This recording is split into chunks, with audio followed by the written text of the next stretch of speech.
Are you still looking for a place where you can have your retirement life? Are you still confused where to go or to which country you will spend the rest of your life? Imagine waking up to the sound of the waves crashing on the beach or the rustling leaves on a serene forest. Imagine waking each morning realizing you've succeeded in escaping from present and future craziness of the Western world.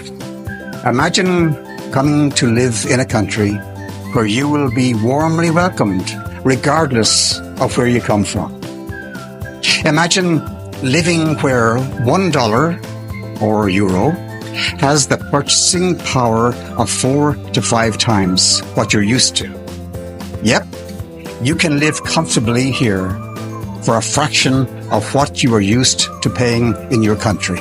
Retirement is all about finding the perfect balance between relaxation and adventure. But where? From your country, let me now take you to the Philippines, where you can find thousands of islands with beautiful beaches and mountains. From Manila, Philippines, let me bring you to the city of gentle people, Dumaguete City. From Dumaguete, let's take a ride to Valencia, where you can find abundance of natural resources, waterfalls, springs, and geothermal energy. Next is Bacong, where you can find a beautiful church, beach, and some of the best diving spots in the world. Darwin, where you can find a lot of tourist spots, especially the beaches and diving areas, where you can examine the corals and see a wide variety of fish life. In this video, we will discuss why the Philippines, specifically in Dumaguete, Valencia, Bacong, and Darwin, is among the best places in the Philippines to be in terms of having a wonderful retirement.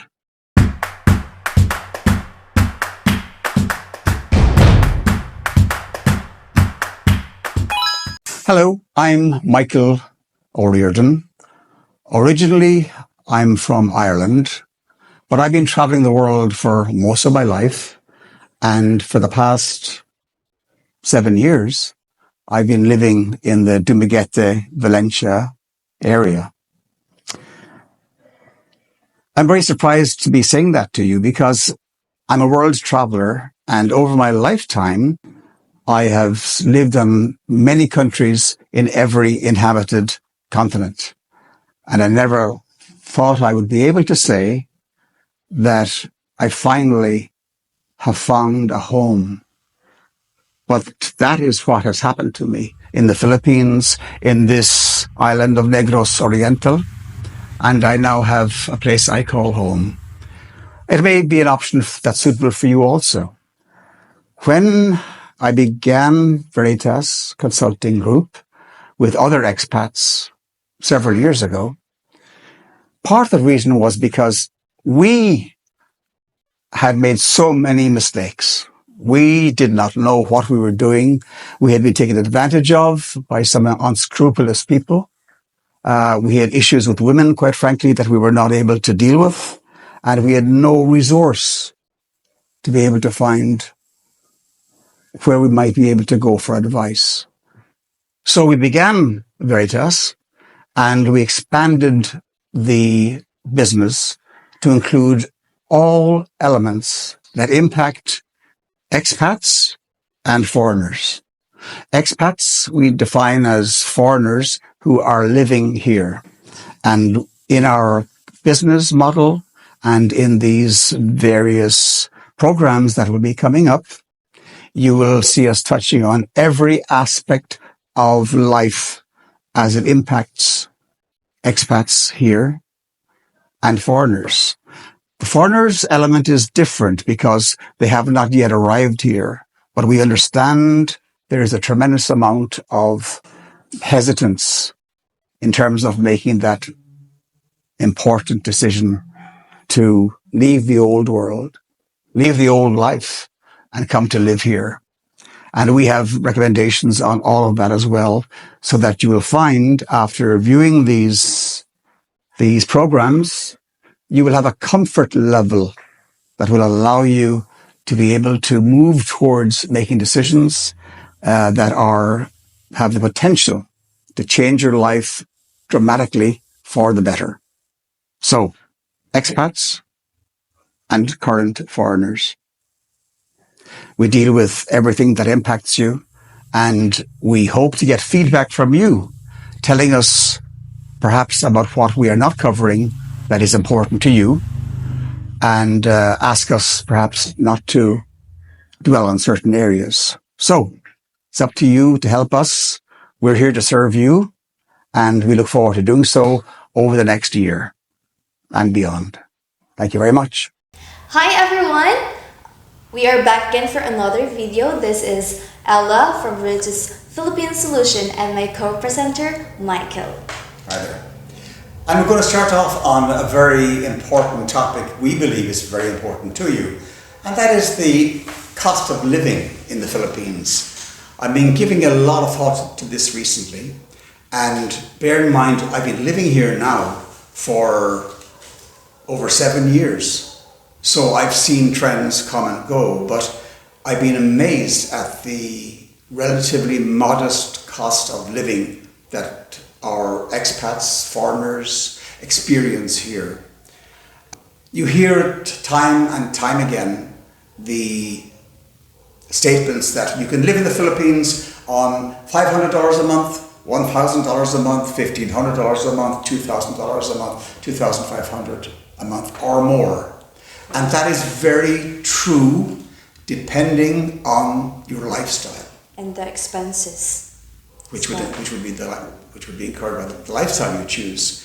And it's very important to think about who you are, what lifestyle you'd like to have, before you can come to determine approximately what it would cost you to live here. And I don't have any scientific proof for the following statement, but I'm quite sure that for every dollar I have here, I would have in America or in Canada, or every euro I would have in European countries, or every dollar I would have in Australia or New Zealand, that the purchasing power of that $1 multiplies between 4 and 5 times in the Philippines. By that I mean for every dollar I would spend over in those countries, or every euro in those countries, I could buy $4 to $5 worth of product. So in terms of accommodation, you have two choices. You can either rent, or you can build your own dream home. I have a duplex that I rent out in California, and the smaller part of the duplex I rented out for $1,000 US dollars, which is about 55,000 pesos. It's a small unit. But over here, I would get the same area, depending on the location, of course, for about 20,000, 15,000, perhaps 15,000 pesos. So you can see the difference there. We sold, through our associates recently, we sold some beautiful homes that were especially designed by our architect. And the design of the house and actually purchasing the house itself in a lovely area, it cost 175,000 US dollars. Now that same house, regardless of where it was located in the Western world, would cost anywhere from 400 to 600,000 dollars, not pesos. So you can see some of the differences. And I've lived in many countries all over the world. I went back to Ireland to say goodbye to some people a few years ago, and I only had to pay for basic walking around expenses. My sister's has a spare home that she gave to me when I was there, and despite all of that, it was costing me approximately 100 euros a day, 700 euros a week, just to go out and have coffee and maybe have a meal someplace. staggering costs. So the beauty is when you hear about the cost of living being lower here, it is true on every level, and it is one of the main reasons that many of our clients have come to the Philippines, because they have limited means and they want to be able to live their retirement with some level of dignity, with some level of comfort and satisfaction. So that's just a brief overview to give you an indication of what's available for you here compared to in the West. So, Amy, any thoughts from that, from what I've said? Well, Michael, you already said a lot and it makes sense. So I'll just give a little comment. Yes, it's true, but some of the foreigners is not just here because of our hospitable character, but also the low cost of living here in the Philippines. That's all. Yeah. All right, well, thank you indeed. Now we're on to our next topic. Last week we received an interesting response rate from our discussion about the need for foreigners, for expats, to be careful about speaking regarding politics, Philippine politics, over here. And to discuss that further from the Philippine perspective, over to Ella. Yes, Michael, we will be talking about foreigners should not talk negative or be involved some issues on politics in the Philippines. Mm-hmm. Why? Because it may cause conflict, and also you don't know what is the truth to lies. Especially in social media, there are a lot of fake news about politics or any news or any about the Philippines. Especially there are a lot of people wants to be famous. They want to give a feedback that is so negative to the people just to be famous. That's why it is really important that you have to just lay low. Okay, that's why if you are reading some social medias that are fake news, you shouldn't be believing that. You need to believe what is the truth about it. So, because as Filipino locals, we don't topic or involve with politics issues. That's why. So, yeah.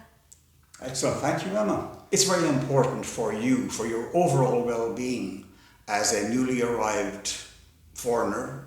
You've now become an expat living here in the Philippines, to be very careful about who you decide to associate with, because it's a very negative form of energy that can really become depressing. And a lot of it, especially now, when we have so many American expats living here, and with the presidential election coming up in 2 months, there's a tremendous amount of discussion about that election, and a lot of negativity rises from that.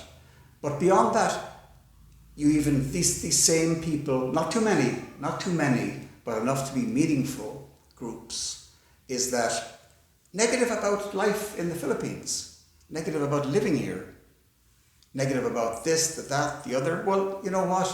The airport is over there. There won't be a national day of mourning announced because these guys happen to leave the Philippines and go back to where they came from. So again, the essence of living here is to enjoy a positive experience. So please just be cautious for yourself, for your overall well-being, about who you associate with when you come here. Yeah. Thank you. A challenge that expats often find when they initially come here to live in the Philippines is adapting to the food. And I must say, from my personal experience, that's what I found a challenge also. But after I ate several dishes that were recommended to me, I began to realize, this is a very nice addition to my diet and to my forms of eating. So to discuss that in depth, I'm going to ask Ella to explain the popular Philippine foods. Yeah. Thank you. So we will be talking about the top 10 food delicacies here in the Philippines that foreigners must try. So, the foods here captures the essence of Filipino cuisine. So we have the lechon, kare-kare, adobo, sinigang, and also pancit canton. Halo-halo, lumpia Shanghai, bibingka, puto, and also balot. Now, I will tell you what are those. So let us have the adobo first. Adobo is a savory stew made with pork or chicken marinated in soy sauce, vinegar, garlic, and spices, then simmered until tender. And the second one is sinigang, sour soup typically made with tamarind, tomatoes, and various vegetables, often combined with pork, shrimps, or fish. Just choose among pork, shrimp, or fish, but for me, my favorite one is shrimps. Shrimps, yes. So the third one is lechon. This is the favorite of the Filipinos, especially when it comes to occasions. Roasted whole pig, known for its crispy skin and flavorful meat, often served during special occasions. Then the fourth one is kare-kare, a rich and creamy stew made with oxtail, tripe, and vegetables, cooked in a peanut sauce and usually served with bagoong. Bagoong means the shrimp paste. Yeah, fermented. And the fifth one is pancit canton, steered fried noodles with vegetables, meat, and sometimes seafood or seasoned with soy sauce and other spices. You also ate this one Yes, in the very local. nice. Yeah. A very pleasant surprise. Very pleasant surprise. Yeah. And the sixth one is halo halo. This is my favorite dessert. Halo halo. Halo halo means the all the ingredients in the halo halo, you should be mix it all. What are those ingredients is here. A popular dessert made with a mix or crushed ice, evaporated milk, and various ingredients like sweet beans, fruits, mixed fruits, jellies, and leche flan. Yeah, my favorite dessert. So you must try that one. It's some will put it in just a bowl, but some will put it in the buko or coconut shell. But it's way more good and attractive. Okay, the seventh one is lumpiang Shanghai. It is crispy spring rolls filled with a mixture of ground pork, vegetables, and spices, usually served with a dipping sauce. This is one of my favorite when it comes to appetizer or starter. Yeah. And for the eighth one is bibingka, a type of rice cake made with rice flour and coconut milk, traditionally baked in clay pots and often topped with salted egg and cheese. This is good, but this is not my favorite. But it's good. You must try it also. And the ninth one is puto, steamed rice cakes that are light, fluffy, and slightly sweet, often enjoyed as side dish or dessert. Last one, it's balot. I know, Michael, you don't eat balot. No, I don't eat dead babies. Because balot is, it has a baby fetus chicken inside, and yeah, if you ate those one, you can see the chicken that's inside of it. Oh my god. I know. Michael's reaction is, yeah, but for us Filipinos, because me, I also eat balot, but I don't eat the chicken, only the yellow one. And yes. But the soup of the balut is very good when it comes to, you will put salt and vinegar. Yeah. Only the soup of it inside and the yellow one, but not the chicken because I also vomit. So balut is a unique street food consisting of a fertilized duck egg with a partially developed embryo, typically enjoyed with a sprinkle of salt and sip of its broth with vinegar. Yeah, so these dishes provide a rich taste of Filipino culinary traditions and are definitely worth trying for a complete gastronomic experience. So, guys, you must try one of those or three of those, top 10 of those. But if you don't want to eat balot, it's okay. It's valid. Yeah. Well, Michael? Excellent. Thank you very much, Shella, for that. It's some guidance for us expats to be able to comfortably experiment and find a new cuisine, a new style of cuisine taste for us to enjoy. And that surely must be part of the overall cultural experience that we have the opportunity of participating in the Philippines. Thank you. Yeah, thank you. Now we will be talking about when and why is it wise to say no when there is someone asking for help. That's a great question, Ella, and it's actually a loaded question. You can learn so much about yourself and about your friends or the people who are asking you for help by how you deal with the situation. For example, if you have, here traditionally, if you offer help, let's say it's 500 pesos, then automatically a mindset kicks in that the person, the Filipina, can come back and ask you for more help for maybe 700 or 1,000 pesos the next time. Because once you give, there's almost an implied decision to give more money afterwards. That's the culture here. And there's a terrible misconception, unfortunately, that everybody who is a foreigner is loaded, that money is no problem. And that's actually is partly why a lot of the scams that happen are because of the perception that, well, it doesn't matter anyway, because he has got plenty of money. You can also learn a lot about, let's say if you're involved in a relationship with a girl and you've been helping her family, and then all of a sudden there are more requests than you're comfortable with for assistance start coming in. And then you will know that intuitively.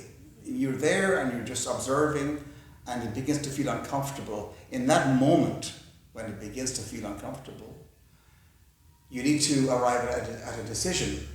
And the decision may not be easy to make because it might cause the relationship to end. Because if you refuse help, then the girl will not understand why. She assumes you have the money. Even if you told her you don't have the money, she would assume you have the money. And it's a reflection on her, and she will be letting down her family by not providing the money that may or may not be needed. So there's a whole lot of dynamics involved with it. And quite frankly, it's often better to call the person on this and say, look, I'm sorry, I've given all I can to your family, and I cannot and will not give any more. And then remain silent and see what the outcome is. If what happens is that she disappears, then you'll know that there was nothing of depth in that relationship anyway. However, if she comes back and says she understands, well then that's a very good sign that there is hope for the future of this relationship. And that is a very wonderful way of finding out where you really are. And the same thing if somebody who you happen to know casually, a man, for example, asks you for some assistance, be very cautious. As we said in the beginning, once you give, more is expected. So this knowledge that we're giving you, all of this information, this knowledge is designed to protect you, to give you advance warning of some of the issues you may face. But I will say that the issues we face here are minuscule compared to the issues and the challenges we came from. And it's important to know that. When we tell you about these concerns, it's because of our obligation at Veritas to make you aware so that a red light will go off in your head when it happens and you can gracefully, gratefully remove yourself from the situation if you choose to do so. That's it. Okay, so I will comment for that. Please. Well, Michael, it's not just about the Filipinos as well. Because for me, on that question, I would answer that you have to say no when it comes to help is too much. Because as Filipinos, when you help, it's from the heart. And then for us, we don't need to expect what's going to be back because I help you this one like that, and then I am expecting that you also help me for, or you have to pay for me because you have a debt of gratitude.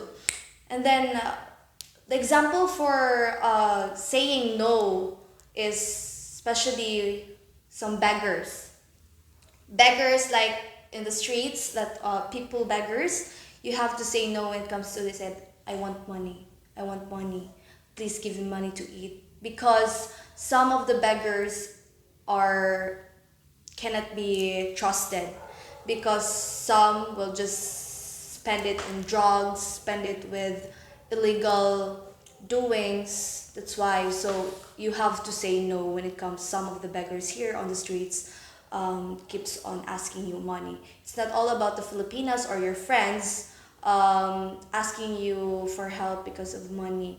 Some are also ones that, um, especially the people, when it comes, they badly need some money, they would like to be helped for. But when it comes to they want to ask more, as you said, that's a big no. Of course, that's a big no, because asking too much is not good. So one of that is the beggars. Yeah. Thanks, Ella. You raised a very important point there. I'd just like to close off on this, which goes, I think, to the heart of the goodness of the Philippine heart. In the Philippines, the family is everything. Would you agree with that? Yes, family. And the family unit is what holds this vast 7,000, over 7,000 islands, which seems to hold this family, this country together. I'll give you one example which struck me very strongly. This friend of mine, his wife had started saving 4 years before this thing happened. And she had put in, 10 pesos, 50 pesos, 40 pesos. And she had, after a few years, she had 31,000 pesos saved. And he just happened one morning, casually just happened to open up her bank passbook and saw there was 100 pesos in it. All the other money was gone. So he said to her, what happened here? Or 31,000 pesos gone? Mm-hmm. He said, yes. He said, you know that my sister's husband died recently, and we had to help pay for the funeral. So I gave them whatever money that I had. That was my own, not yours, but my own. And he said, why did you do that? And she looked at him with a look he never saw from her before, as if, why are you even asking? This is an obligation. This is what we do. This is how we live our lives. And I was so impressed by that. It really struck a chord with me. Yeah. Thank you. It's the heart of the Filipinos. Yes. So, yeah. Thank you so much. Okay, for our last topic, we will be talking about how do you make your decision to come here? Thanks, Emma. And that actually is a critically important question that you have to answer. All of us went through it before we arrived here. Because it's such an important topic, and we are just about out of time for this program, so I'll just briefly mention one point that you may feel helpful, and then Ella and I will discuss it in greater depth in a subsequent program. It's very simply this. We recommend at Veritas, that what you do is come to the Philippines for a minimum of 4 months, maximum of 6 months to stay. By doing that, you will be over the initial euphoria of the beautiful weather, the lovely climate, the lovely girls, the low cost of living, the everything. You'll be over that. Yeah. And you will have settled into a more basic existence. So by the time 4 months comes, you'll have a good idea. You will know intuitively, instinctively, if this is where you want to come and live. After 6 months, you'll have no doubt it either is or is not the right place for you to spend your retirement. And what will you have lost? What will have been the danger to you by doing this? Well, nothing. You will have got some good experiences by coming here. And if it's not right for you, then you will know that and you simply won't come here. But the more likely event is that you will like it and you will probably decide to come and live here. And how well worth was that 4 months or 6 months to decide the rest of your life? Again, we'll come back to this more in greater detail. That's an initial recommendation at Veritas that we recommend to you. So please consider that. Yeah. Thanks, Ellen. Okay, so that was our last topic. And now we will move on to our quiz. So here is the question. Which Western country is the Philippines mainly linked to militarily? So again, which Western country is the Philippines mainly linked to militarily? So if you will answer the question, there will be a prize. 1,000 pesos for lunch or whatever you want to do by yourself or with a friend. And we will announce the winner, as we do every week, next week. Yeah. Thank you. Thank you. Bye. Bye.